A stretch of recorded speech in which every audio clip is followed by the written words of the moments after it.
أعوذ بالله من الشيطان الرجيم. بسم الله الرحمن الرحيم. وإذا سمعوا ما أنزل إلى الرسول ترى أعينهم تفيض من الدمع مما عرفوا من الحق يقولون ربنا آمنا فاكتبنا مع الشاهدين.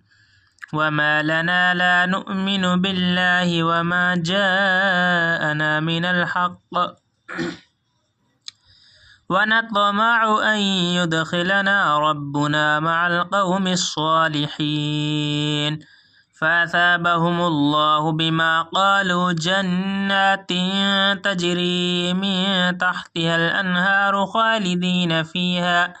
وذلك جزاء المحسنين. والذين كفروا وكذبوا بآياتنا أولئك أصحاب الجحيم.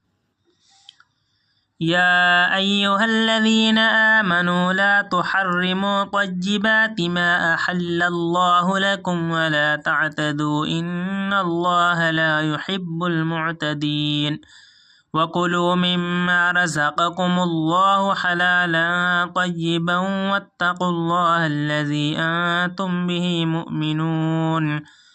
لا يؤاخذكم الله باللغو في أيمانكم ولكن يؤاخذكم بما عقدتم الأيمان. فكفارته إطعام 10 مساكين من أوسط ما تطعمون أهليكم أو كسوتهم أو تحرير رقبة. فمن لم يجد فصيام 3 أيام ذلك كفارة أيمانكم إذا حلفتم واحفظوا أيمانكم كذلك يبين الله لكم آياته لعلكم تشكرون. يا أيها الذين آمنوا إنما الخمر والميسر والأنصاب والأزلام رجس من عمل الشيطان فاجتنبوه لعلكم تفلحون.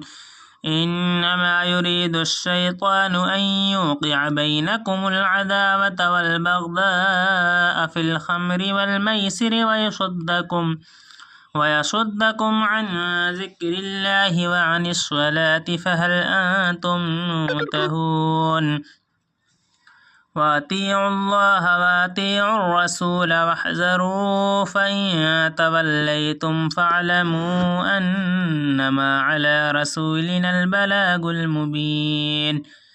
ليس على الذين آمنوا وعملوا الصالحات جناح فيما طعموا إذا ما اتقوا وآمنوا وعملوا الصالحات ثم اتقوا وآمنوا ثم اتقوا وأحسنوا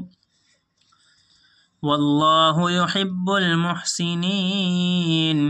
يا أيها الذين آمنوا ليبلونكم الله بشيء من الصيد تناله أيديكم ورماحكم ليعلم الله من يخافه بالغيب فمن اعتدى بعد ذلك فله عذاب أليم. يا أيها الذين آمنوا لا تقتلوا الصيد وأنتم حرم وما قتله منكم متعمدا فجزاء مثل ما قتل من النعم يحكم به ذوى عدل منكم هديا بالغ الكعبة أو كفارة طعام مساكين أو عدل ذلك صياما ليذوق وبال أمره عفى الله عما سلف ومن عاد فينتقم الله منه والله عزيز ذو انتقام.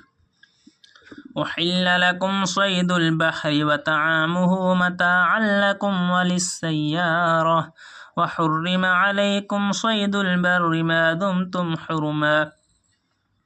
واتقوا الله الذي إليه تحشرون جعل الله الكعبة البيت الحرام قياما للناس والشهر الحرام والهدي والقلائد ذلك لتعلموا أن الله يعلم ما في السماوات وما في الأرض وأن الله بكل شيء عليم اعلموا أن الله شديد العقاب وأن الله غفور رحيم ما على الرسول إلا البلاغ والله يعلم ما تبدون وما تكتمون قل لا يستوي الخبيث والطيب ولو أعجبك كثرة الخبيث فاتقوا الله يا أولي الألباب لعلكم تفلحون يا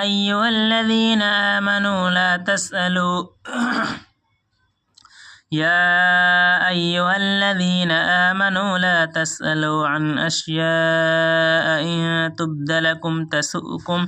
وإن تسألوا عنها حين ينزل القرآن تبد لكم عفى الله عنها والله غفور حليم قد سألها قوم من قبلكم ثم أصبحوا بها كافرين ما جعل الله من بحيرة ولا سائبة ولا وصيلة ولا حام ولكن الذين كفروا يفترون على الله الكذب وأكثرهم لا يعقلون وإذا قيل لهم تعالوا إلى ما أنزل الله وإلى الرسول قالوا حسبنا ما وجدنا عليه آباءنا أولو كان آباؤهم لا يعلمون شيئا ولا يهتدون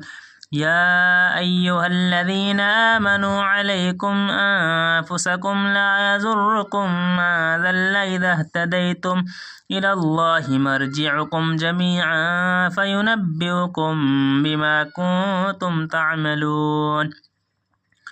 يا أيها الذين آمنوا شهادة بينكم إذا حضر أحدكم الموت حين الوصية اثنان ذوى عدل منكم أو آخران من غيركم إن أنتم ضربتم في الأرض فأصابتكم مصيبة الموت تحبسونهما من بعد الصلاة فيقسمان بالله إن ارتبتم لا نشتري به ثمنا ولو كان ذا قربى ولا نكتم شهادة الله إنا إذا لمن الآثمين فإن عثر على أنهما استحقا إثما فآخران يقومان مقامهما من الذين استحق عليهم الأوليان فيقسمان بالله لشهادتنا أحق من شهادتهما وما اعتدينا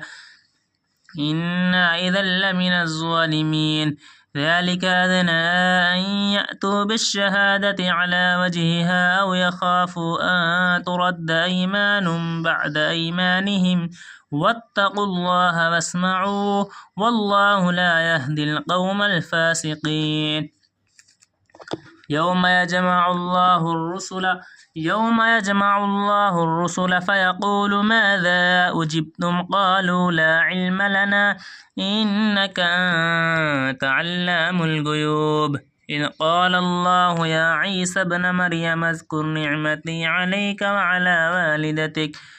إذ أيدتك بروح القدس تكلم الناس في المهد وكهلا وإذ علمتك الكتاب والحكمة والتوراة والإنجيل وإذ تخلق من الطين كهيئة الطير بإذني فتنفخ فيها فتكون طيرا بإذني وتبرئ الأكمه والأبرص بإذني وإذ تخرج الموتى بإذني وإذ كففت بني إسرائيل عنك إذ جئتهم بالبينات فقال الذين كفروا منهم إن هذا إلا سحر مبين وإذ أوحيت إلى الحواريين أن آمنوا بي وبرسولي قالوا آمنا واشهد بأننا مسلمون إذ قال الحواريون يا عيسى ابن مريم هل يستطيع ربك أن ينزل علينا مائدة من السماء قال اتقوا الله إن كنتم مؤمنين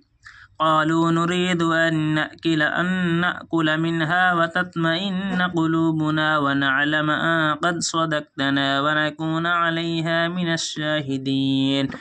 قال عيسى ابن مريم اللهم ربنا أنزل علينا مائدة من السماء تكون لنا عيدا لأولنا وآخرنا وآية منك وارزقنا وأنت خير الرازقين قال الله إني منزلها عليكم فمن يكفر بعد منكم فإني أعذبه عذابا لا أعذبه أحدا من العالمين وإذ قال الله يا عيسى ابن مريم اذكر نعمتي وإذ قال الله يا عيسى ابن مريم أنت قلت للناس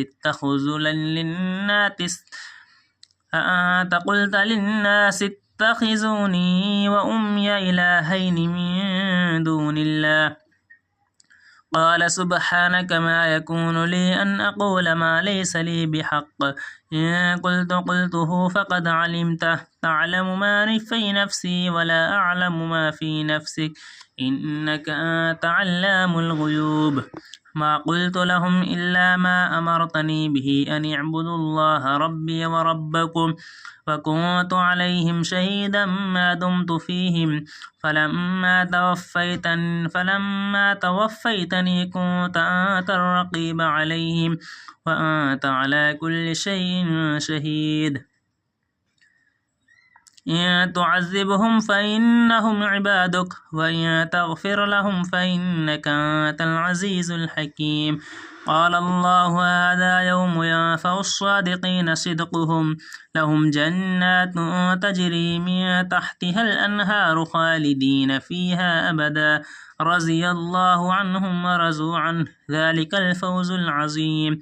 لله ملك السماوات والأرض وما فيهن وهو على كل شيء قدير